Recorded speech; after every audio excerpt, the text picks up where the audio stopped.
Welcome to yet another episode of the Wing It Worldwide podcast. My name is Scott McKay. And I'm Emily McKay. And where are we going today, Emily? We are heading to Petra in Jordan. Yeah, well, we went to the whole country. Not the whole country, but, we started off in Amman, flew there on Saudi Airlines, which in and of itself was really crazy. I mean, there's a prayer room in the plane on Saudi Airlines. Yeah, I mean, just interesting to fly that airline. And they took great care of the kids like we've seen everywhere in the entire Arab world. And that, of course, was continuing when we got into Jordan. One of the things I thought was really neat about Amman, Jordan, is, man, it's a huge city, disarmingly massive. And it's got elevation changes and all kinds of things. But to me, it is the quintessentially Middle Eastern looking city with all those white buildings and everything. Absolutely. It's amazing. Even in the middle of town, it felt that way. The way the buildings are designed, it felt like they've been there for centuries. Yes, souks everywhere. It's just such a Middle Eastern place. But at the same time, it's probably one of the most peaceful and non-volatile places in the entire Middle East to visit. It's a wonderful, perfect storm of a place to go visit, especially if you really want to get an introduction to Arab culture. And the people, again, like everywhere else we've ever met in the Arab world, really wonderfully friendly, want to show you their country, want you to eat their food and see their sights and learn more about them. They want to learn more about you. I remember one morning I went into a pastry shop and they found out that I was from America. And we were going to get some snacks for our road trip to Petra.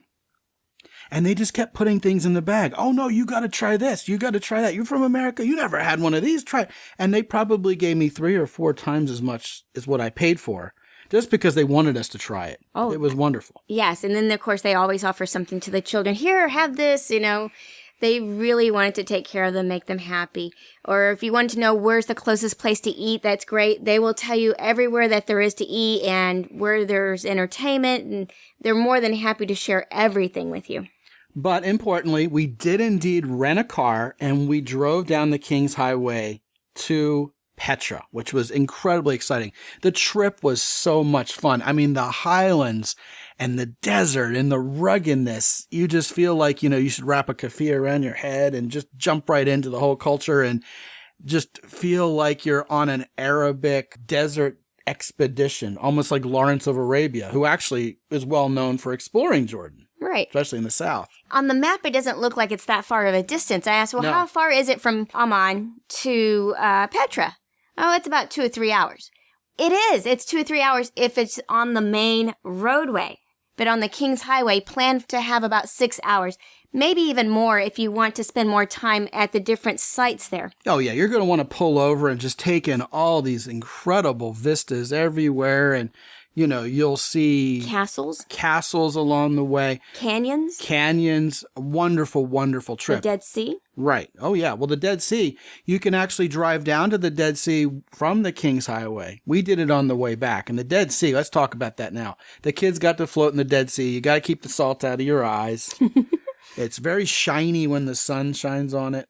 Yes. We've been to the Dead Sea on the Israeli side now and the Jordanian side. And you can see the shore of the other side from whichever side you're on. And it's prettier, the water is prettier the further south you are.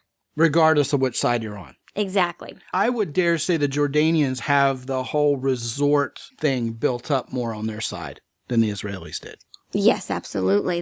They have the big, rich, fancy hotels that cater to it. And they also have the locals and that you can go in and it's more affordable. They have the swimming pools, the place you can shower with lockers. And then, of course, you have access to the Dead Sea for a very economical price. Yeah, great adventure for the kids. And, of course, we did the cheaper local thing because we were only there a couple hours. We didn't stay the night there. And no, you don't have to cover up all the way from head to toe. No, you don't. No, it's a little less conservative than, say, Saudi Arabia, but still more conservative Muslim there than, say, Turkey. Right. For sure. Yeah, most definitely. So anyway, we got down to Petra, and where did we stay? We stayed in a Bedouin camp. Now, we got there at night, and it was this outdoor camp of a place, and they have like bag lights. They put like candles in bags all around it, and it's just a stunning thing to see when you drive up to it at night, isn't it, Emily? Oh, yes. I mean, they even have it up on their little mountain area, so it just looks grand. amazing. You have your path is lit up. They don't have electricity, so the candles is what they use. So they have hundreds of candles lit up for you. And it just looks like something out of a storybook. Oh, yeah. Incredibly exotic to the Western eye, too. And the kids thought this was big fun. They felt like they were staying in Star Wars, on the Star Wars set or something. And, of course, they have camels, and the guys are all dressed up very Arabic. They do this thing with their eyes over there. The guys like to, look like the Pirates of the Caribbean. With the eyeliner. Right. They do the black eyeliner. The young guys, especially like the millennial-aged guys, do that over in Jordan. It's like the thing to do. And I have to tell you, though, as cool as it was to be there, it ended up not being our thing because it was very hot and very dusty and nobody was getting any sleep. And it was kind of a cranky thing for the kids. As much as they liked playing with the goats in the morning and so forth, we ended up going to a regular hotel. Well, usually, walk of shame. Usually it's a great idea. However, we were there when an unexpected, a very weird, freakish episode of a heat wave came through. Right, exactly. That they were not used to. Even in their summer times, they're not even used to it. And so, yes, we were there at the wrong time, and the heat was more than we could handle, especially in the room that we have, which acts like an oven. Oh, yeah. My gosh, it just kind of radiated heat. And, the folks who ran the Bedouin camp also ran a hotel in town, and they took good care of us, so no worries.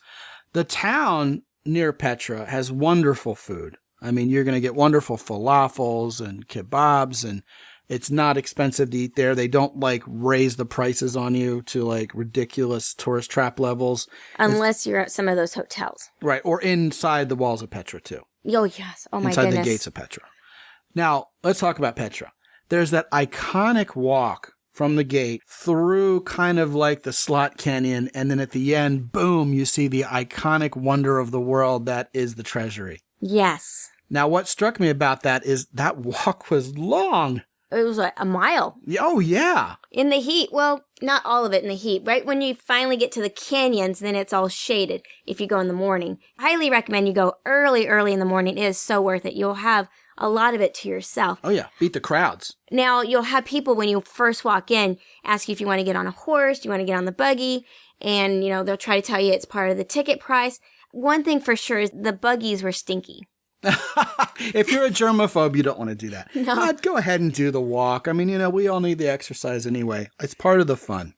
Once you actually get there and you see the treasury, it was wonderful to be one of the first people there and have nobody around. We got pictures of ourselves in front of this major world site with nobody else. And I love when that happens. Right. Happens so rarely in this life. And an hour later, there's no way that was going to happen. Right, exactly. Now, one thing that I don't think a lot of people really know about Petra is how massive that complex is. It's a city. It's not just the treasury. I mean, that's probably the most well-known piece of it, the most well-known feature of it. But there's, again, miles. Caves, an entire, coliseum, a place where they held theater performances, lots of monuments and tombs that you can go climb up and be in. It's just endless. The monastery, matter of fact, they have animals that will walk you up there, if you don't want to do the walk, and because it's several miles up.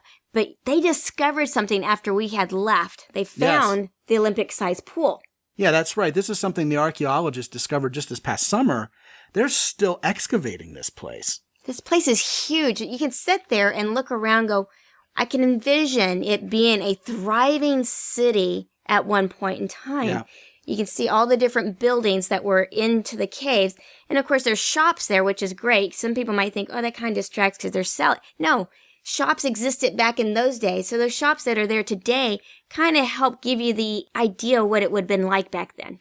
Now, I want to give a shout out to the guys who are in charge over there at Petra, because our little girl kind of suddenly fell ill when we got there, and they just took the best care. They gave her some tea and put us in the air conditioning. Those guys couldn't have been sweeter. As a matter of fact, you friended the one guy on Facebook, and he still comments on our posts and stuff. Yeah. Well, there's crickets. Time to stop. Time goes so fast. But let me just say on that note, I was really touched by that because they went out of their way. They even left their building, the office. They had 3 guys there. And one of them went to the shop to get some herbs, to come back, make tea. Somebody else left to get juice so that she could have something for her tummy later in the evening. Yeah. They wanted to make sure she was okay, and they followed it up with us later as well. They were genuinely caring about whether she was okay or not. And I also want to give a shout out to Little Petra, which I think a lot of people might miss, but there's another whole site that's called Little Petra. And you kind of climb up to the top of that area there. It almost like ascends up there. And then you have this wonderful view, and there's a lady who will give you tea on carpets. And don't miss Little Petra. Little Petra's worth a little side trip. It's just like, a few kilometers away, but sure enough, anytime you have major world sites like that, people just see what they came to see and they kind of hightail it out. Yeah. Don't go on like a day trip on a bus. Go there and be able to explore. Meet the people, eat the food, rent the car from Amman. It's worth it. It's great. And we missed a lot too because there's just too much to see. Oh, it's like that everywhere in the world. There are so many places that, you learn about later that you would have loved to have seen, but there's just not enough time unless you spend like months or even years there. Yes. Yeah, definitely. Jordan, highly recommended. And fly the national airline, too. It's fun. It's neat. They have pretty planes. They're like gray and red. So anyway, be sure to check us out on YouTube at Wing It Worldwide, Twitter, Pinterest, Facebook. It's all Wing It Worldwide. And wingitworldwide.com is where you'll find all the pictures and all the blog posts.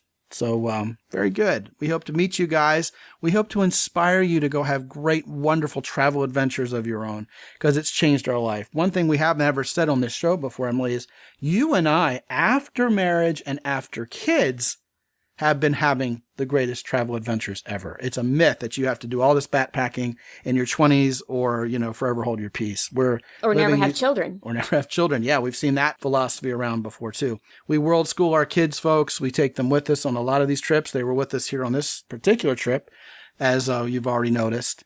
And we want to encourage you to go out and have those adventures, too. And by the way, it doesn't have to cost as much as you think.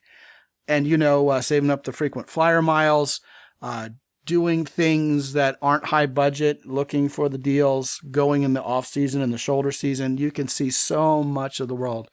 And you can even download our little report on travel hacks and our other report on how we've seen now 14 countries for free because of how we plan our trips. Both of those reports are there for you when you sign up for the newsletter at the website, www.wingitworldwide.com. Until we talk to you again real soon. This is Emily McKay. And this is Scott McKay. Be good. And have fun.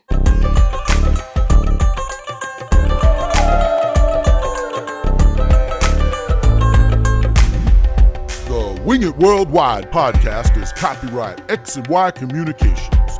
All rights reserved worldwide. Remember, you can go to the show notes page at www.wingitworldwide.com/podcast. There you'll find out much more about all the destinations talked about by Scott and Emily on this show.